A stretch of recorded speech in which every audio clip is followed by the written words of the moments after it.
কি ব্যাপার? ইমাম সাহেব 27-এর রাত চলে গেল, ছুটির দিন, বাড়ি না গিয়ে বারান্দায় দাঁড়িয়ে একা একা মুখ মলিন করে দাঁড়িয়ে আছে কেন? দেখি একটু অবস্থাটা দেখে আসি। আসসালামু আলাইকুম। আলহামদুলিল্লাহ, ভালো আছেন? আলহামদুলিল্লাহ, ভালো তো আছেন বলতেছি, কিন্তু একা একা এখানে দাঁড়ায় কিছু টাকা হাতে নিয়ে মন খারাপ। সামনে তো ঈদের দিন, ঈদ উল ফিতরের আনন্দ, তো মুখে হাসি থাকবে, আনন্দের কথা থাকবে, আনন্দের ভাব থাকবে মুখে, সেটাকে বাদ দিয়ে আপনি একা একা কোনায় পড়ে দাঁড়ায় আছেন, চিন্তা করতেছেন। কি সমস্যাটা হুজুর একটু জানাবেন ভাই? জি, আসছিলাম অনেক আশা নিয়ে আহ, এই মসজিদে নামাজ পড়ানোর জন্য। আচ্ছা যে আমার পরিবার আছে, আমার পিতামাতা আছে, আচ্ছা আচ্ছা আমার ছোট ভাই বোন আছে। আচ্ছা যে আমি কিছু টাকা যদি পাই, ঈদের আগে তাদেরকে কিছু জামা কাপড় দেবো, তাদের জন্য সিমাই চিনি কিনবো। কিন্তু আমি এত অল্প টাকা পেয়েছি যা দিয়ে আমার পরিবার চালানো খুব কষ্টকর হয়ে যাচ্ছে। যেমন? যেমন শুনতে পেরেছি যে আমার এই মসজিদের সভাপতি সাহেবের মেয়ের জামা কিনেছে, জামাই কিনেছে শুধুমাত্র 7,000 টাকা দিয়ে। আচ্ছা আচ্ছা আর আচ্ছা, তারপর? ছেলের স্যান্ডেল কিনেছে 1200 টাকা দিয়ে। মাশাআল্লাহ, হ্যাঁ, তা তারপরে? এগুলো শোনার পর আমি দেখলাম যে আমার পরিবারের সবাই দিতে গেলে 1,000 টাকা দিলে তো আমার 6-7 হাজার টাকা লাগে। আপনি তা কত আমার টাকা দিয়েছেন? আমার 7,000 টাকা দিচ্ছে, তা আমার মাত্র 7,000 টাকা? জি, এতে আমি পরিবারের কিভাবে সংসার চালাবো, নাকি আমি আমার পরিবারের কিছু সিমাই চিনি কিনে খাওয়াবো, এই আমি আপনার তো কথা বুঝতে ঠিকই, পারতেছি আসলে না। তো দুঃখের বিষয়।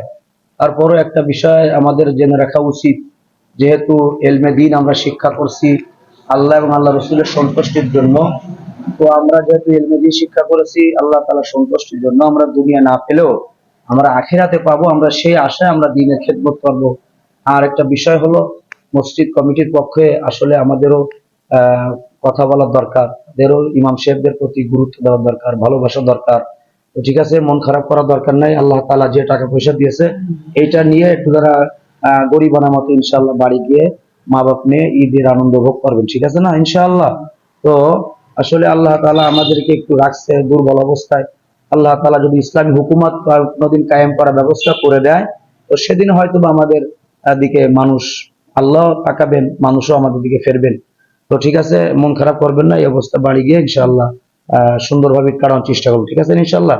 তো আসসালামু আলাইকুম দেশবাসী, আমার সকল ভাইদেরকে, যে বা যারা আমাদের ভিডিওটি দেখছেন বা দেখবেন, সকলের কাছে আমাদের অনুরোধ রইল, এবং বাংলাদেশে প্রত্যেকটা মসজিদের কমিটির লোকের কাছে আমাদের অনুরোধ থাকবে যে ভাই, মসজিদের ইমাম সাহেবদের প্রতি আমরা একটু লক্ষ্য রাখবো, তাদের প্রতি একটু ভালোবাসা দিব, তাদের সঙ্গে একটু আন্তরিকতার সঙ্গে মিলেমিশে থাকবো। দেখেন, ঈদের আনন্দে শুনলাম সভাপতি সাহেবের মেয়ের ড্রেসটা কিনছে শুধু 5,500 টাকা, তার ছেলের জুতা কিনছে নাকি বলে 2,000 টাকার মতো দিয়ে। তো এরকম ভাবে তার বাড়ি আরো বাপ আছে, মা আছে, ছেলে সন্তান আছে, আত্মীয় স্বজন আছে।